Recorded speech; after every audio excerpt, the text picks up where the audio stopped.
Chaser Report is recorded on Gadigal land. Striving for mediocrity in a world of excellence. This is the Chaser Report. Hello and welcome to the Chaser Report. I'm Dom Knight. Charles Firth and Andrew Hansen are here as well. Welcome, gentlemen. Thank you, Dommy. Hello. How's it going? I'm all right. Yeah, How are me you? too. You don't seem very happy to be in America, Charles. I have to say, it doesn't seem to be. It's pleasant weather. Australia shits. Look, I'm aware that we have probably several hundred listeners who live in LA, mostly expat Australians and things like that. So I do apologise, but LA is shit. You would never want to live here. Like, it's fine. Like, it's sort of fine to sort of pass through as a passing curiosity, but there's just homeless everywhere. The place stinks of urine and marijuana. It's just horrible. It's just a horrible place. It's 41 degrees every day. You can't walk around. You wouldn't want to walk around. You'd be murdered if you walked around anyway.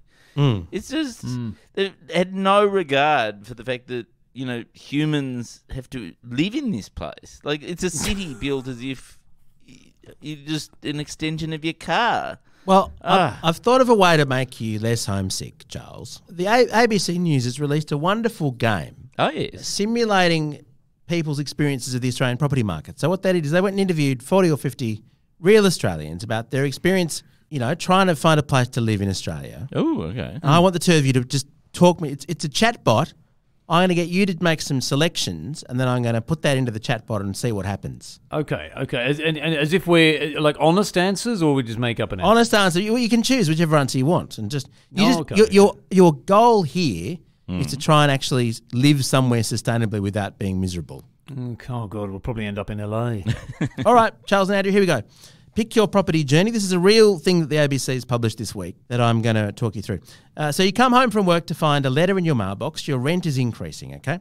You're not sure you can afford the increase, let alone save for a house of your own. But the rental market is tight and options are limited. What are you going to do? Your options are stay put or find somewhere new to live. This is like the world's most depressing choose-your-own-adventure. It is exactly that.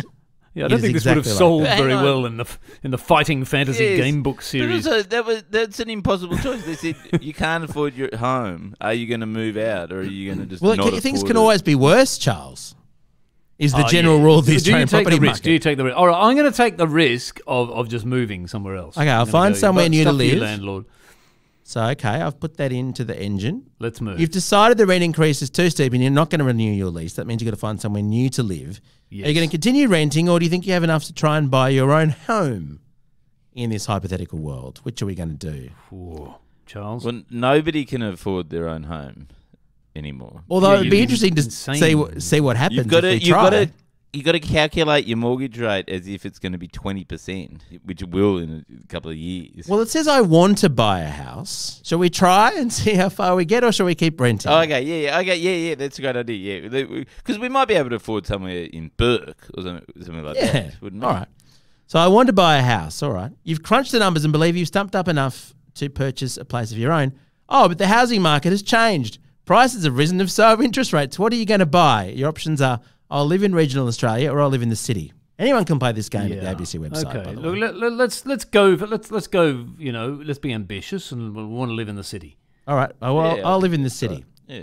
You and your partner have decided to look for your first home in the outer suburbs where you believe you'll have a better chance of getting your foot in the door. You both have a steady salary and have been saving hard, but property prices have reached record levels. That means the deposit you need has increased too. Your 20% isn't that much anymore. Okay, so what are my options? Isn't this fun? After years spent saving. This is also this is of no surprise to anyone under the age of 30. This is their life. So you don't have to codify it in an engine. You can't get 20% deposit. It's impossible. So you're going to try and get it with 15%. Okay. You have done your homework. You found a bunch of places in your price range. How do you? Because you have to pay extra mortgage. The interest rates are higher. Okay, so you've got your eyes. You can get 15. Nobody can get 15%. I don't know. And because no one's got a steady job, there's so many assumptions. But this is like SimCity. Okay. It's a simulator, right? Okay. Okay. So you've got your eyes on a 3-bedroom, 2-bathroom home that's going to auction today.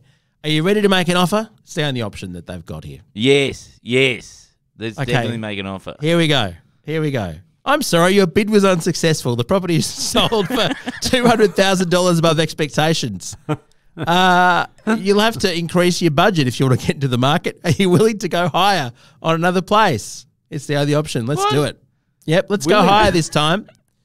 All right. So this is for boomers, to explain to boomers what it's like to be someone. It's a simulator of being their children. Yeah, right. So you've researched property prices. You're bidding $100,000 more than you can really plan. You think you can just about afford it. And congratulations, your offer's been accepted. Let's move in.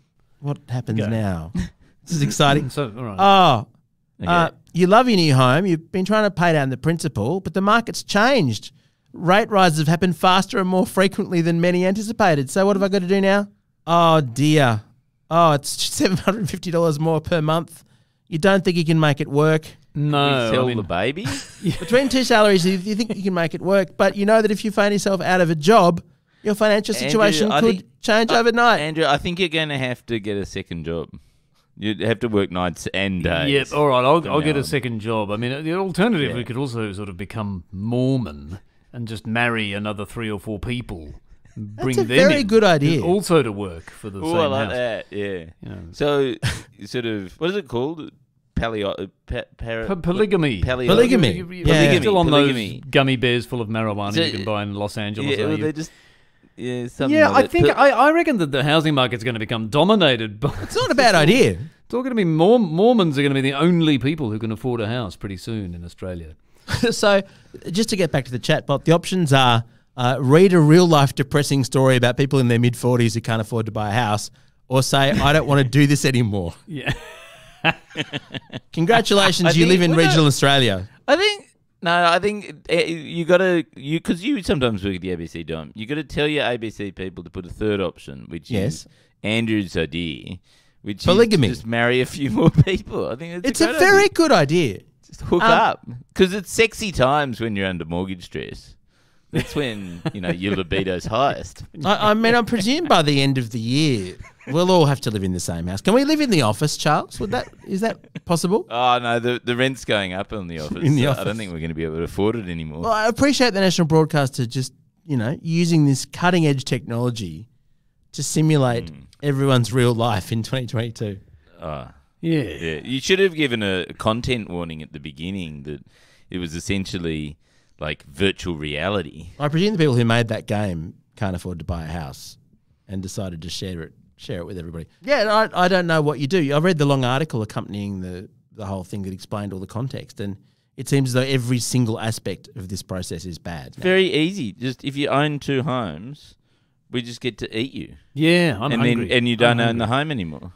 Very hungry to eat those people. Yes. It would free up a lot of homes, and it would also provide a lot of free meals. And it would mainly be things like politicians and stuff like that. Like, it's the top end of town. A lot of them own a lot of houses, don't they? Yeah. They're not people, that you necessarily want to eat. They're not the most appetizing people, but still. Well, maybe we turn them into shoes. Turn them into shoes. That's probably better. It could be turned into shoes or something useful, Turned into houses. I mean, if we could gather enough of these... Now you're thinking. Property investors.